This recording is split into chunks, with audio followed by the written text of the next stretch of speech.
This past weekend, Cowboy Cerrone lost his 5th fight in a row when he was defeated by Morono via TKO in the first round.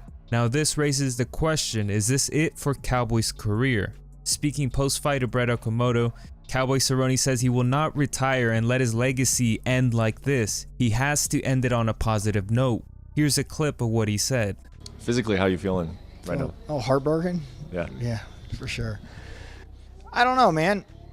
Don't know what to answer you on, is it that time?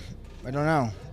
I don't feel like it, but how I feel and how I perform are two different things. You know, sucks. Who knows?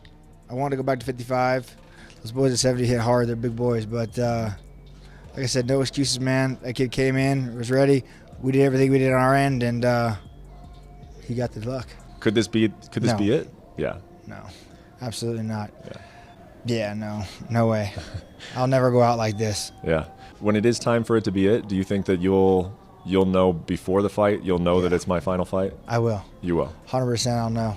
And I'll come in and shit, hopefully I go in whipping ass right off. You know what I mean? There's no way I'd end like this. I couldn't let my legacy end like this. Yeah. So, yeah, better call the boss man and say, hey, man, I know it's been a rough couple years, but when it's time, let me bow out right. Now the boss man Dana White seems to agree that Cerrone's career is not done just yet. Speaking of Brett Okamoto, Dana White says he will offer Cerrone one more fight at 155 and that it will be his last. Here's the clip. I think that it was, classic Cowboy. Stays in there. He was supposed to fight Diego Sanchez. They agreed to fight, at 170 pounds. He didn't really want to fight at 170 pounds, but those two agreed to that weight. And then, the fight falls out, and then he ends up with another opponent. He stays in and does it anyway. That's what this kid does. That's why everybody loves him, including, us here at the UFC. So he wants another fight at 155 pounds, and I'm going to give it to him. Will that be his retirement fight? Probably.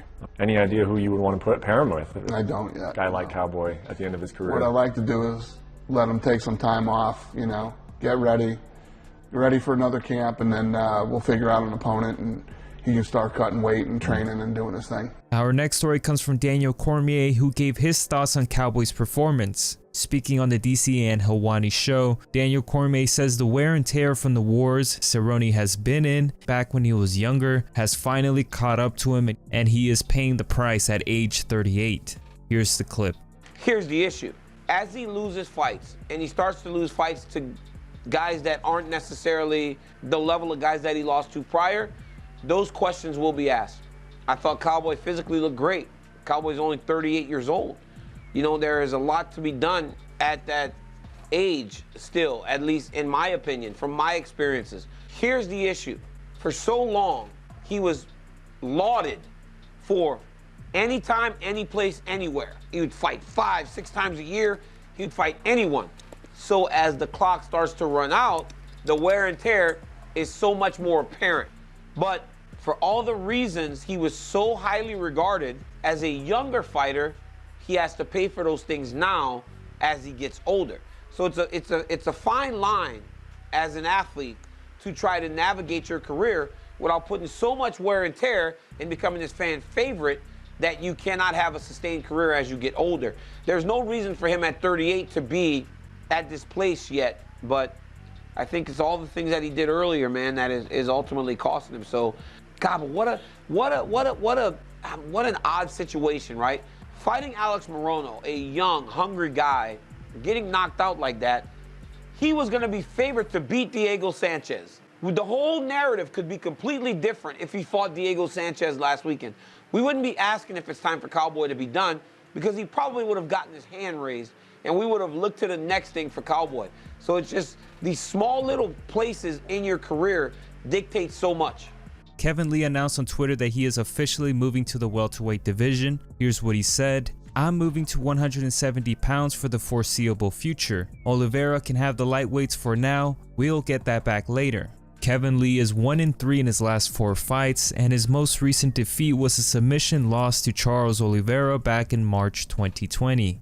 A fan questioned the move to 170 and asked, why would you do that now that the top guys are getting older and the unbeatable champ retired? Also, the welterweight champ is as big as a light heavyweight. How do you compete with that? To which Kevin Lee responded with, I like a challenge.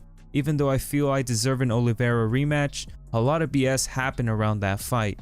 Kevin Lee then went on to call out Mike Perry for a fight on July 10th, as well as calling out Robbie Lawler. Mike Perry responded to the call out on Instagram saying that the timing does not work for him and tells Kevin Lee to stay in his own weight class. But Platinum Mike Perry does go on to say that he likes the fight. Let me know who you guys got in a Kevin Lee versus Mike Perry fight. The UFC card UFC 262 this Saturday took another hit. Jack Hermansson versus Edmen Shabazyan, hopefully I said that right, has been postponed a week because Hermansson and his team tested positive for COVID as confirmed by Dana White. Amanda Ribas versus Angela Hill was supposed to have taken place this past Saturday, but the fight was called off after Amanda Ribas and her team tested positive for COVID.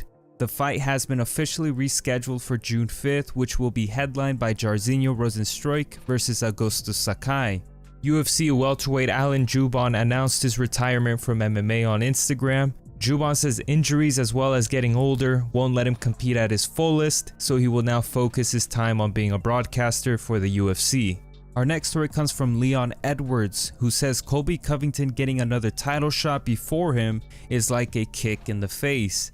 Speaking to BT Sport, Leon Edwards says he's going to prove to the world he deserves a title shot after he beats Nate Diaz at UFC 263. Here's what he said.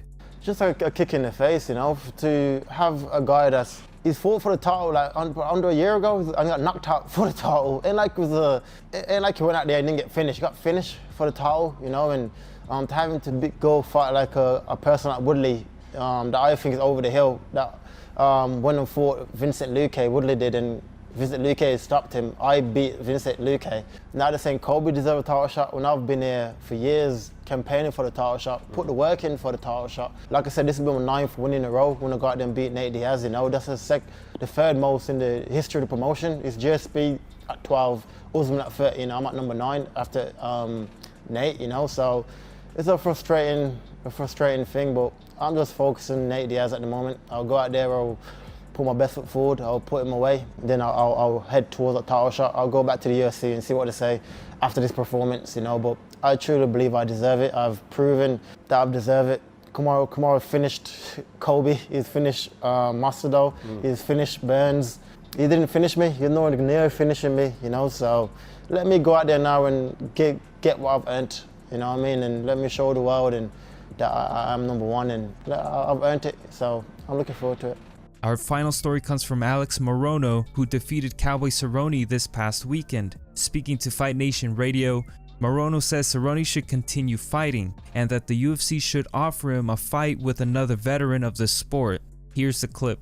Has there been a little bit of, you feel like maybe your victory is overlooked and people are talking about the end of a career like Cowboy Cerrone rather than your performance? Is that fair or not? I understand that. My dad actually asked me the same thing yesterday while we were eating dinner, and I'm going to have to say no. I know exactly what I signed up for.